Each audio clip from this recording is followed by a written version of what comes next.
성경의 한 장마다 우리가 어떤 주제를 삼아서 말을 하려면 굉장히 많은 얘기들을 말을 할 수가 있습니다. 그런데 우리는 지금 이 창세기를 공부하면서 창세기를 통해서 하나님이 우리에게 말씀하고 있는 예수 그리스도를 통한 구원을 어떻게 말씀하고 있는가, 그 부분에 초점을 맞춰서 살펴보고 있습니다.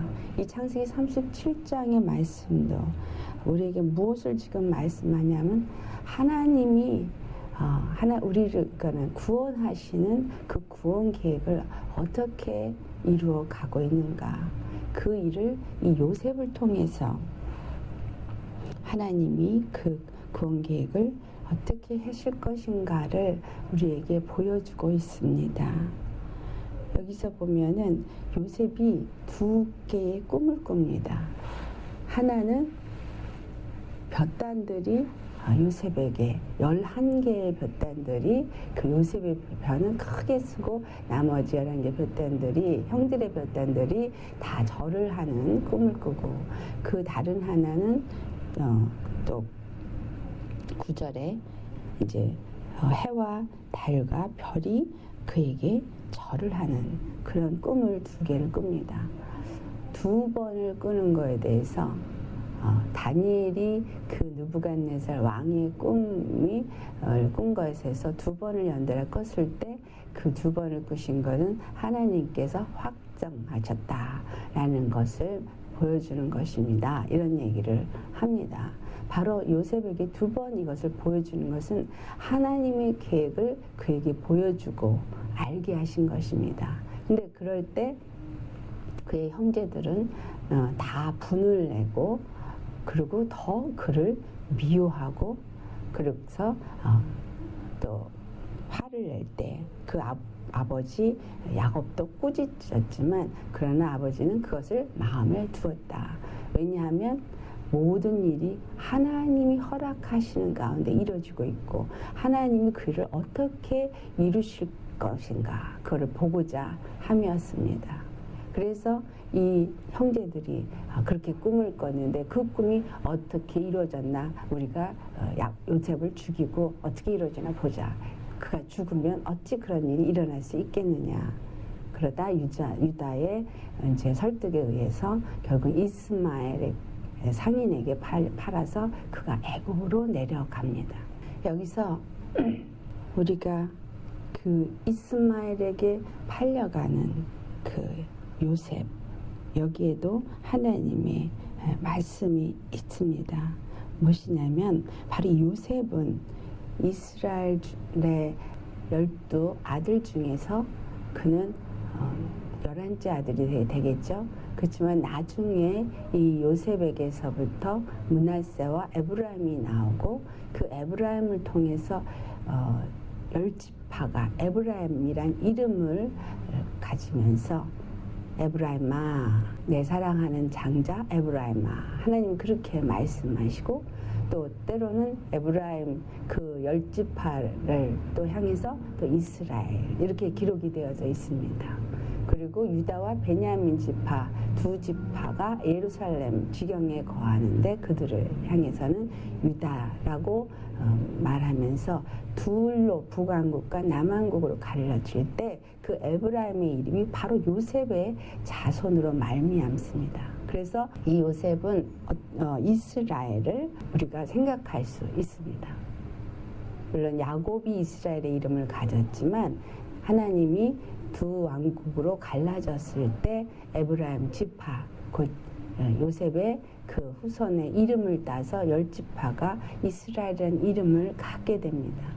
결국 하나님의 계획은 무엇을 하고 있냐면 이 이스라엘을 통해서 하나님의 구원의 역사를 이루실 것이라는 것입니다. 그래서 그것을 이루기 위해서 지금 그 계획을 이루어가는 것을 먼저 꿈으로 요셉에게 보여주시고 모든 자에게 그것을 알게 하지만 요셉은 그것을 하나님께서 자기에게 보여주시고 그 일을 이루실 거라는 믿음을 가졌기 때문에 그것을 말하였지만 그 형제들은 그것을 믿지 않기 때문에 인간적인 생각 속에서 분을 내고 그래서 악을 품고 동생을 팝니다. 하나님은 모든 것을 당신이 계획하신 대로 이루십니다. 그래서 그 형제들이 악을 품고 분을 내는 인간적인 생각으로 분을 내었지만 그들의 분을 내는 것을 통해서도 하나님의 뜻을 이루신다라는 거예요.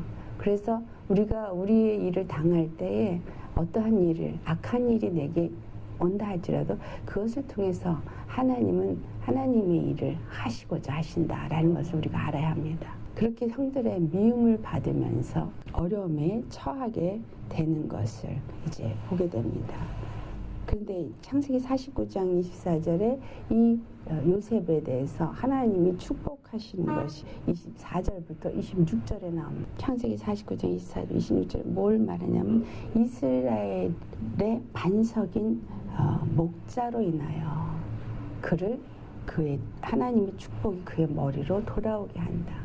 결국은 지금 요셉이 팔려나가는 그 상황 속에 있지만 이스라엘의 반석이 되시는 목자 바로 누구예요? 예수님을 말하죠. 그런데 그 예수님을 통해서 하나님의 축복이 바로 그의 머리로 돌아오게 하신다라는 것입니다. 그래서 그 고통 가운데 그가 처하지만 그러나 하나님의 축복이 결국은 그 고난을 통과한 이후에 그에게 돌아오게 하는 그의 머리에게 돌아오게 하는 그 뜻이 하나님의 계획이다. 그럼 그의 머리가 누구냐? 바로 예수 그리스도다. 우리 믿는 자들 이스라엘의 머리가 바로 예수 그리스도시요. 그 머리가 장자다. 그렇게 표현되어 있죠. 그런데 그것이 바로 에브라임을 하나님께서 이스라엘의 장자라고 말씀하셨습니다. 그러니까 결국은 요셉이 팔려간다 할지라도 반드시 요셉을 통해서 하나님의 축복이 그들에게 임하게 될 것을 이미 약속하셨습니다. 두 번째 우리가 볼 것은 이 요셉이 채색 옷을 입었다라는 것을 압니다. 아버지 야곱이 그를 사랑해서 그에게 채색 옷을 입힙니다. 이 채색 옷이 주어지는 의미는 무엇인가? 바로 하나님의 사랑의 옷, 그리스도의 옷을 우리가 생각할 수 있습니다. 그 채색 옷은 그들 지방의 사람들에게 옷은 어떤 신분과 직업을 나타내고 있는데 그가 입은 채색 옷은 긴 로브와 같은 그런 옷입니다. 우리가 로마서 13장 14절에 보면은 주 예수 그리스도의 옷을 입고 정욕을 위하여 육신의 일을 도모하지 말라 그런 얘기가 나와요. 그리스도가 우리에게 옷 입혀주는 이 옷은 아버지의 사랑의 옷입니다. 그 아버지의 사랑의 옷이 무엇인가 우리가 볼 때 계시록 4장 5절을 보면은 보좌 앞에 7 등불이 있다고 나와요. 보좌 앞에 7 등불은 하나님의 7 영이다. 그러니까 야곱이 입은 이 채색 옷은 아버지가 입혀준 그 사랑의 옷인데 그것이 어떤 색깔이 7빛깔 무지개 바로 보좌를 둘러서 7빛깔 무지개가 나오고 하나님 보좌 앞에 7 등불이 나오는데 그 7 등불의 그 촛대가 바로 7 하나님의 영이라고 말하고 있고 또 계시록 1장 4절에도 보좌 앞에 7 영이라고 말하고 있습니다. 그래서 이것이 어떤 심볼릭 그런 은유를 갖고 있는 그러한 뜻으로 우리가 생각하시면 좋겠습니다. 야곱이 그에게 입혀준 요셉에게 입혀준 채색 옷이 나중에 그가 애굽으로 팔려갈 때 그것에게 숫염소의 피를 발라서 아버지에게 드려집니다. 예수 그리스도께서 그 7 영 하나님의 영으로 부음받은 하나님의 촛대 하나님의 교회의 머리가 되시고 우리의 구원이 되시는 그 분이 바로 그 숫염소의 피를 그 옷에 바른 것처럼 거룩한 하나님이 제물로서 그 피를 흘려져서 그 아버지 앞에 드려지게 되는 그 부분을 우리에게 보여주고 있는 부분입니다. 그런데 애굽에 팔려가기 전에 그 요셉이 그 빈 웅덩이에 집어넣어서 그것에 이제 빠지게 됩니다. 여기서 그 빈 웅덩이는 물이 없었다고 하는데 한국말 번역에는 웅덩이라고 되어 있지만 그것이 원어를 보면 영어로는 시스턴이라고 되어 있고 바로 우물을 말하고 있어요. 그러니까 우물은 우물인데 어떤 우물이냐? 물이 없는 우물. 그러니까 물이 고여있지 않은 우물에 바로 이 요셉이 있게 됩니다. 우리 예레미야서 2장 13절을 보면은 너희가 내 앞에 두 가지 악을 범했다 라는 말이 나와요. 두 가지 악을 범하는 것은 하나는 너희가 생수의 근원인 나를 버린 것이고 두 번째는 내가 스스로 웅덩이를 파서 내 앞에 두 가지 악을 범했다. 그런데 그 너희가 판 웅덩이는 물이 고이지 않는 웅덩이다. 이런 말씀을 합니다. 예레미야 선지자를 통해서 왜 이 말씀을 주는가? 우리가 믿음 생활을 하는 사람들이 하나님 안에서 먼저는 생수의 근원이신 하나님을 버렸습니다.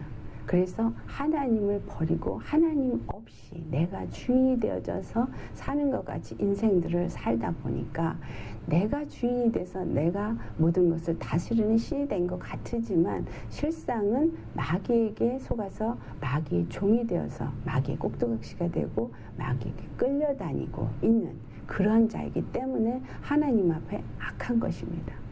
두 번째는 너희가 웅덩이를 팠다. 사실상 우리가 살면서 우리가 웅덩이를 파서 이스라엘 백성들이 우물이 필요하니까 당연히 우물을 파야 합니다. 그런데 왜 예레미야 선지자를 통해서 하나님께서 너희가 스스로 웅덩이를 판 것이 악한 것이다 라고 말씀하시는가 하는 거예요. 스스로 웅덩이를 판다. 말하자면 하나님의 백성은 하나님이 파게 하시는 곳에 가서 우물을 파야 한다라는 것입니다. 무슨 의미예요? 우리가 말씀을 받아야 삽니다. 이스라엘 백성들은 그 시스템, 그 우물이 있어야 살기 때문에 어떤 마을을 가든 그 우물의 중심 부위에 있고 거기에 빗물을 받아서 그들이 그것을 먹고 사는데 그 우물인 바로 물이 고여있고 하늘로서부터 내려온 비가 고여있고 그것을 먹고 살게 하는 그 우물입니다.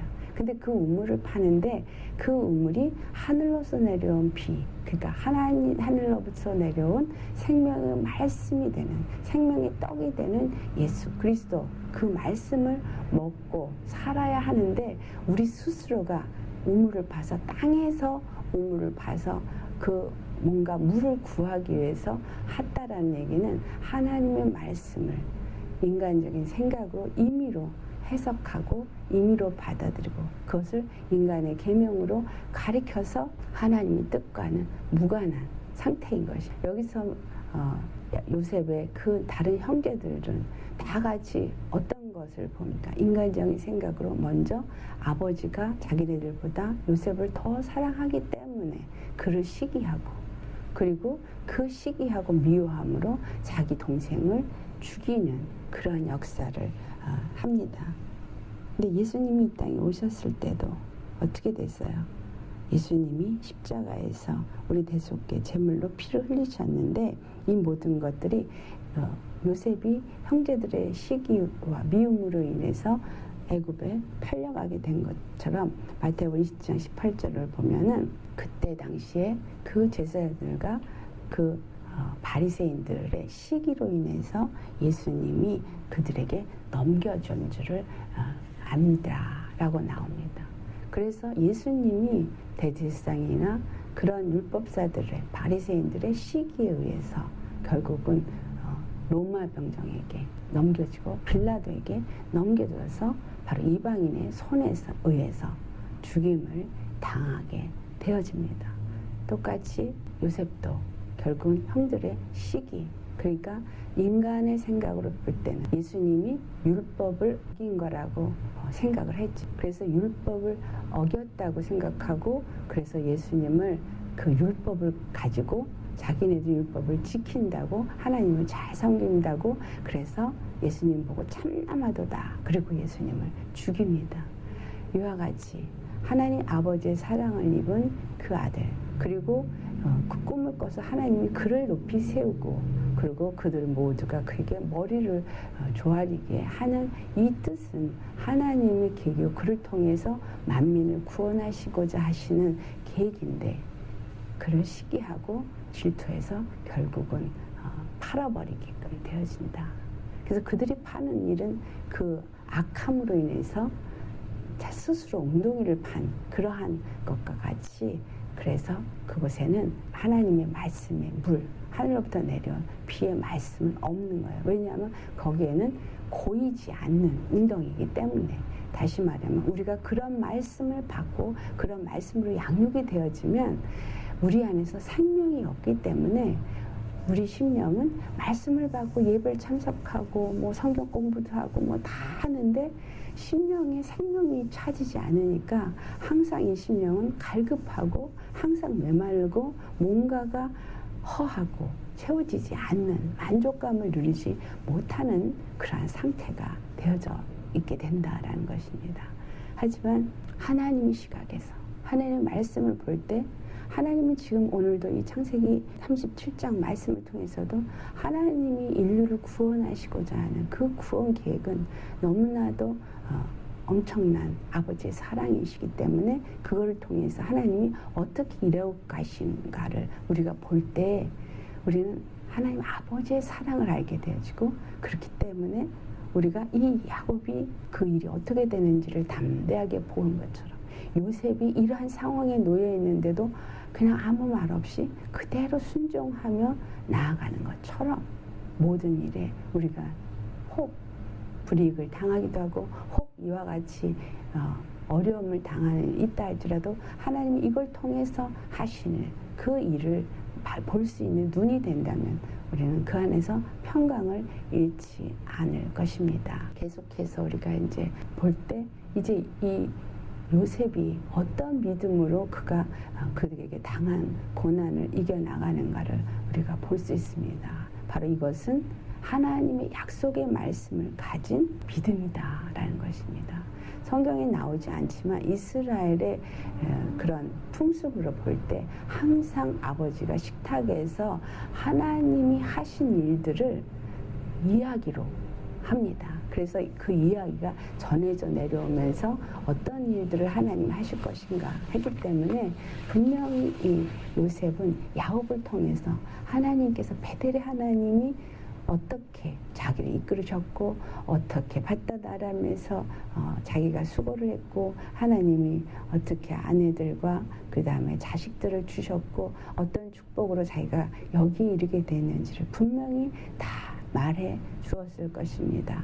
그럴 때 그 형들은 하나님의 시각에서 가진 믿음이 아니라 인간적인 생각 속에서 있었지만 요셉은 자기에게 보여준 그 꿈, 이걸 통해서도 하나님이 그 약속하신 내 아버지의 하나님, 아브라함의 하나님, 이삭의 하나님, 야곱의 하나님이신 그 하나님이 계획하신 그 뜻대로 또한 나에게 이 모든 일을 이룰 것이라는 것을 믿었기 때문에 그의 믿음은 잠잠히 그 모든 것을 당하고 그거에 순복되어져 있다라는 것을 우리가 볼 수 있습니다. 여기서 요셉이 이스마엘의 상인에게 의해서 팔려서 애굽으로 내려갑니다. 이스마엘은 전에 갈라디아 4장에 바로 율법으로 낳은 자식이라는 것을 우리가 알 수 있죠.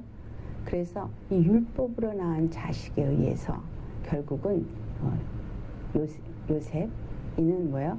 복음으로 낳은 자식이 이와 같이 애굽은 세상을 상징합니다. 그 세상에 이렇게 팔려가고 고난을 당하는 일이 있게 되어진다라는 것이죠. 하지만 그렇게 고난을 당한 자를 통해서 하나님은 하나님의 구원의 역사를 이루신다라는 것이 오늘 창세기 37장에서 우리가 알 수 있는 하나님의 그 귀한 사랑의 비밀인 것입니다. 그래서 그 사랑은 오늘도 우리 가운데서 역사하시고 우리 가운데서 그 구원을 이루어 가신다라는 거예요.